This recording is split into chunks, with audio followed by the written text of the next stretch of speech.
Marvel Rivals is one of those games that feels like it came out of nowhere but also somehow makes complete sense. A squad-based hero shooter with Marvel characters, yeah, we take that.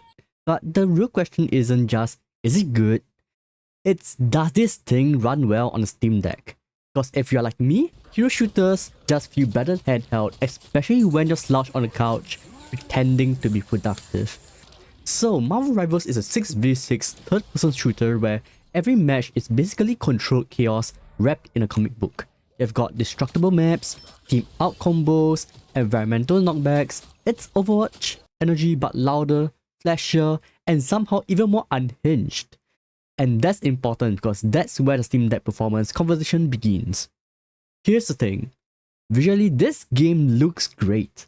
Bold colors, thick outlines, like Marvel comic Saturday morning cartoon vibe.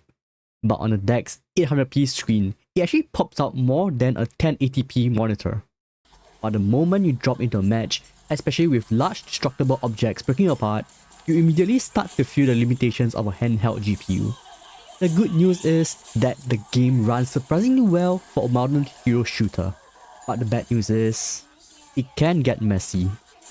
We tested the loading time for the game on a Steam Deck, and it took us around 1 minute and 10 seconds to just get into the opening cinematic. Marvel Rivals on the Steam Deck defaults to ultra settings if you leave it on auto. The game wants to push shadows, particles, reflections, all the stuff that looks amazing during a Doctor Strange vortex or a Rocket Raccoon turret meltdown. But that's also exactly the stuff that starts chewing frame rate. You will need to manually change the graphics settings to get the best experience. For our frame rate test, we'll be using Spider-Man since his web sling ability is a great performance benchmark. On high settings, we are getting around 30 to 40 FPS, which is not ideal for competitive hero shooter. On medium settings, we got 35 to 45 FPS, which is good but not good enough. Lastly, we tried low settings which gave us a whopping 40 to 55 FPS and we've hardly noticed the downgrade in graphics. The sweet spot we found is using low settings and locking to either 40Hz or 45 FPS with a frame limit. With that set up, the game holds steady most of the time and most abilities feels responsive enough for casual play.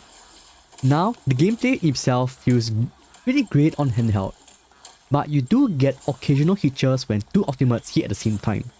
Big effects like Magneto's Meteor Storm or Storm's Aerial Blast will drop the deck into the low 30s for a moment, but it recovers quickly enough that it doesn't ruin the match. Battery life is what you expect from an online shooter running Unreal with 1000 particles. Around 2 to 2.5 hours depending on your settings. It also runs hotter than most fast-paced games, so expect a lot of fan noise.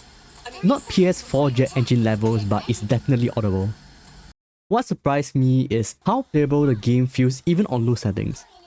The comic style shading keeps the visual readable, and the small screen size hides a lot of the graphical compromises. The UI is fine, but it's not particularly deck friendly.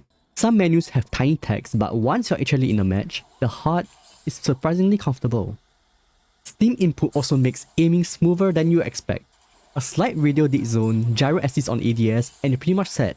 The game fully supports controllers, but aim assist is almost non-existent on PC compared to console, so don't come here expecting precise shooting. Now in terms of the experience overall, Marvel Rivals feels like a game you absolutely want to play on PC, but weirdly, the deck might be one of the most fun ways to finally experience it, because the chaos of the battles just fits handheld play.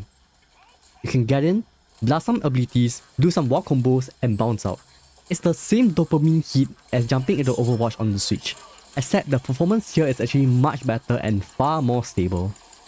That said, if you care about competitive rank climbing or consistent high FPS gameplay, the Steam Deck is not the place for your main account grind. This is more of a play for fun, play on the couch, play in the bed while pretending you're saving the multiverse kind of experience. It's fantastic. Overall, is Marvel Rivals worth playing on the Steam Deck? Absolutely, as long as you're okay with a 40 FPS experience and the occasional dips when the entire map explodes. It's not perfect, but it's far from unplayable. That's it for now. Hope this helped you out. If you want more honest Steam Deck breakdowns, you're already in the right place. Thanks for watching Before You Deck, and I'll see you in the next one. Peace! Do me a favor, please. Get out of here.